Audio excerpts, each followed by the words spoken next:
Hello and welcome to Connect with Chris, where we catch up with our distinguished alumni from the School of Communications at Quinnipiac University. With us today is Melissa Barosy.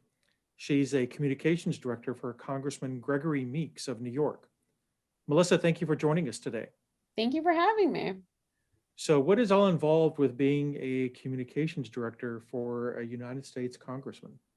Yeah, so there are definitely a lot of elements to the job. My primary focus is working on anything that's going community-based, public-facing documents. So press releases, media releases, statements, handling quotes for any documents that we're working on with other elected officials, but also responding to press inquiries from reporters and being the main media liaison. And then as well, in addition to that, is handling the congressman's social media. So Twitter, Facebook, Instagram account, from drafting to posting, just making sure we're on top of that daily. So everything that's going on in the news, but as well as anything that's going on in the district that we're keeping up with and putting on the social media accounts. And then also there's like a part of the website design and making sure that's up to date as well. That sounds like a lot. Yeah. What's your typical day like if you're in charge of all of that? So there is no typical day. That's the fun part. But a day can range from anything, whether if say, just for instance, like today, we're introducing a few bills. So sending out press releases and statements on those bills. And then there'll be incoming from reporters asking about, just questions on, has this been introduced before? Do you see it passing? And just learning about the history of why introducing this text and, and just explaining its importance. And then also handling the promotion that we want to do like on social media so that constituents, people who live in his district and just like Americans can just know about the bill as well and know that it's introduced. And does the congressman have a large social media following? Yeah, I'd say he has a really decent social media following. We also do a weekly Facebook Live every week, which gets a decent amount of viewers, which is really good. And that's a way to connect directly with the people who live in his district. That's pretty cool. I wish more politicians did that. What kind of questions does he normally get on the Facebook Live? Yeah, so typically our Facebook Lives are generally community updates. So what's happening on DC, but also what's just happening in New York, and he represents Queens. So what's happening like in Southeast Queens specifically.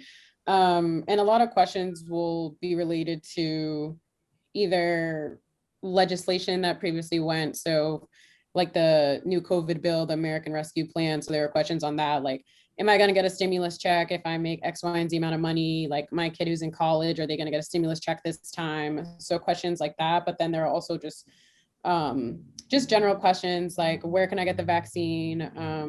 I live in X, Y, and Z in Queens. Like, where's the closest place I should go to?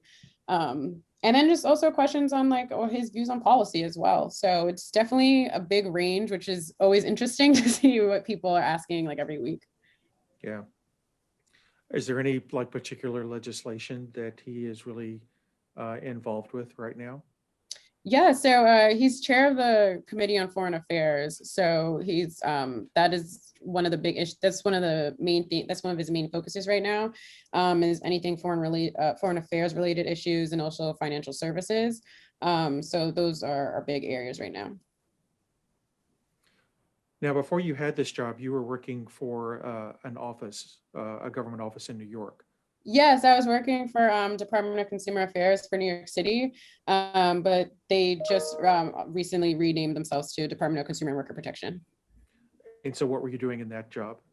Very similar job aspects as far as still interacting with local media. I'd say the main difference between this job and my last job is now I have to connect with both DC area and just congressional correspondence, as well as local media back in New York City.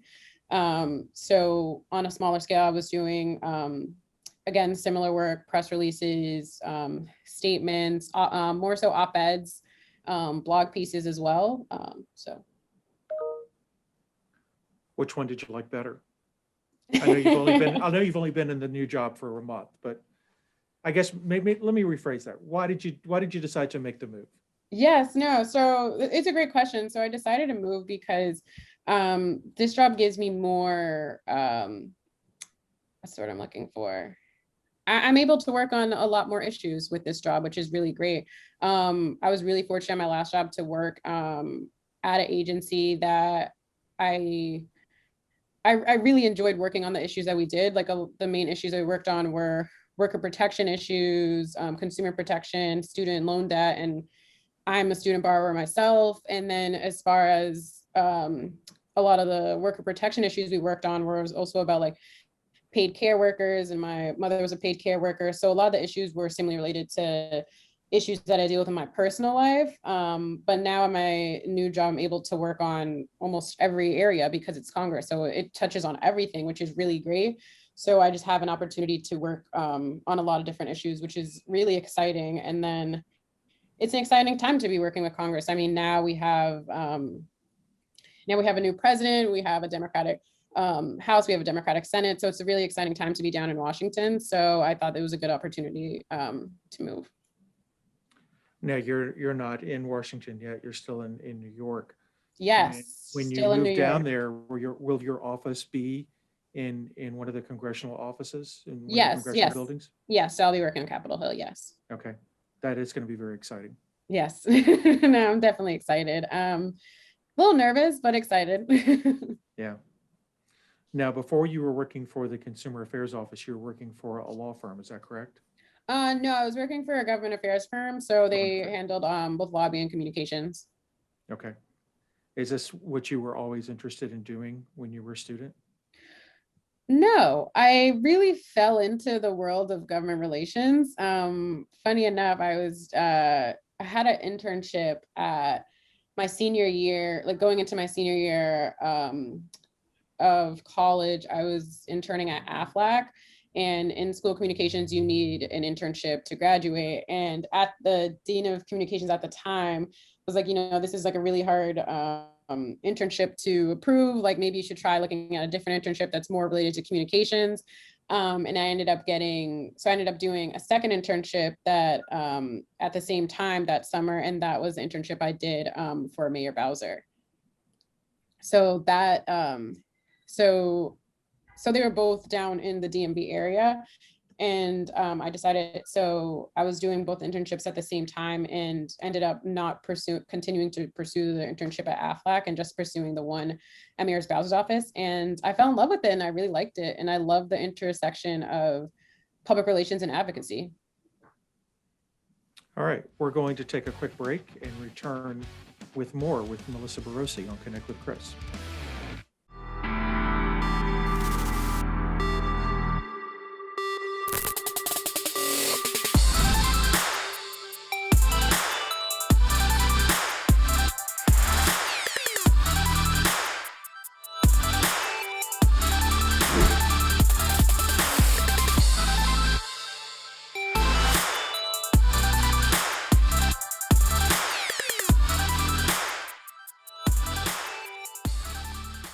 Hello, we're back on Connect with Chris with Melissa Barosy, who is Communications Director for Congressman Gregory Meeks of New York. Melissa, tell us about your how you got to Quinnipiac. Yeah, so I went to Quinnipiac for both undergrad, and I went there for graduate school as well. And I guess the road to Quinnipiac was very simple. I was looking for colleges, and I was like, I wanted to go sort of close to home, but not too far away as well. So I knew I wanted to go within the New England area or New York. So I decided on Connecticut. And when I went to visit, I just really fell in love with the School of Communications when I was visiting both one, just Quinnipiac's campus in general, but then the curriculum for School of Communications is what really drew me. I actually went in communications undecided. I wasn't exactly quite sure what I wanted to do. I just knew I wanted to be in the program. So when did you figure out that you wanted to do public relations? Early on, it was my first semester freshman year. I think the class we have to take is I think it's Comms 101 is like the intro class that like shows you like all the outlines of all the different aspects of communications. And yeah, I was in between public relations and broadcast journalism, which is very interesting because they're two separate, very opposite ends. They work with each other, but very opposite. But I ended up just getting more drawn to PR, and I felt like it had more of a variety of what I was looking for. And what do you feel like getting the master's did for you that added on to what you got as an undergrad? Yeah, so I mean, one, I highly encourage any communication student at Quinnipiac to look into the 5-year program. One, it saved time and money, which was great. And getting a head start on that, like I really appreciate having the opportunity to do the 5-year program. And then what I was very excited for applying for it was that I ended up going with the interactive media, but there were different programs to choose from, which was very exciting that we even got the opportunity for that and to have that choice. But I feel like from my perspective, it gave me a very good insight on let's see this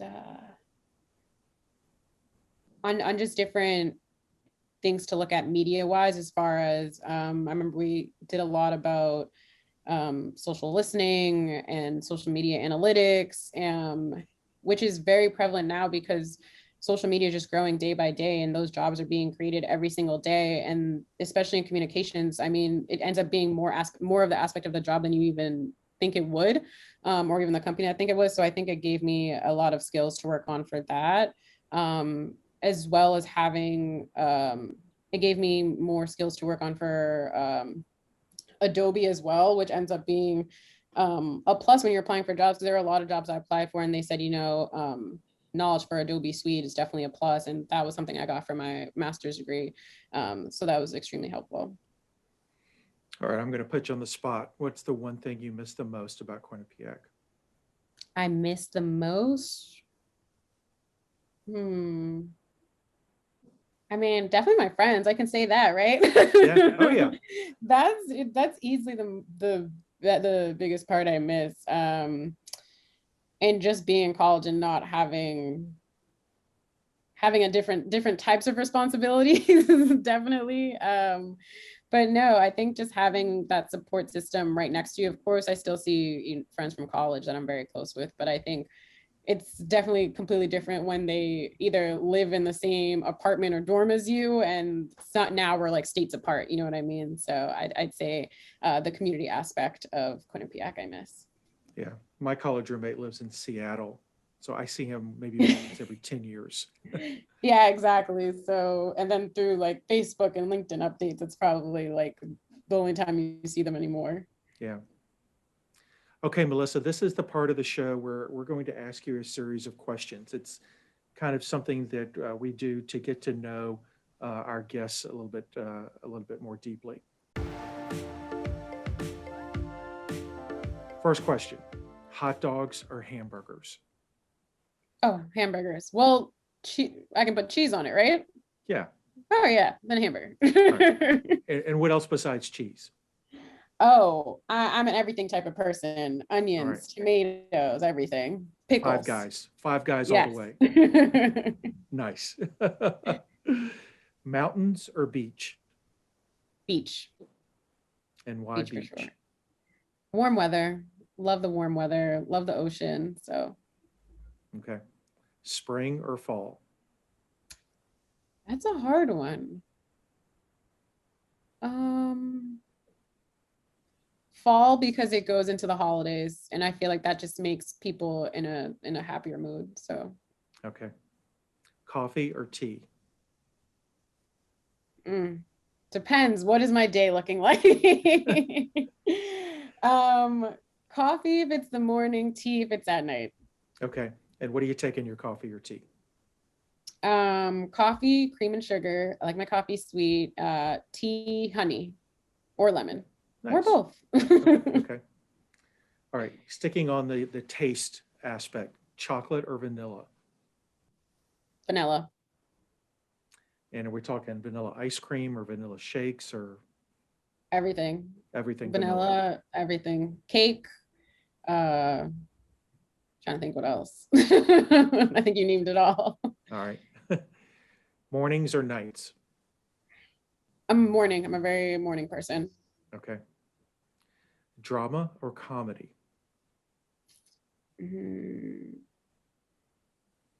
Drama. Love me some Grey's Anatomy. Okay. All right. Steak or seafood?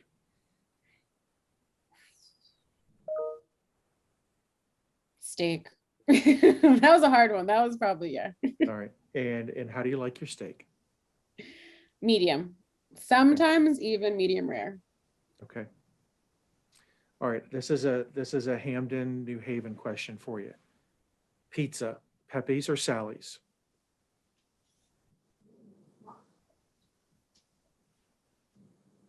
Pepe's. Okay. And do you have a favorite type of pizza? No, I love all types of pizza. Okay.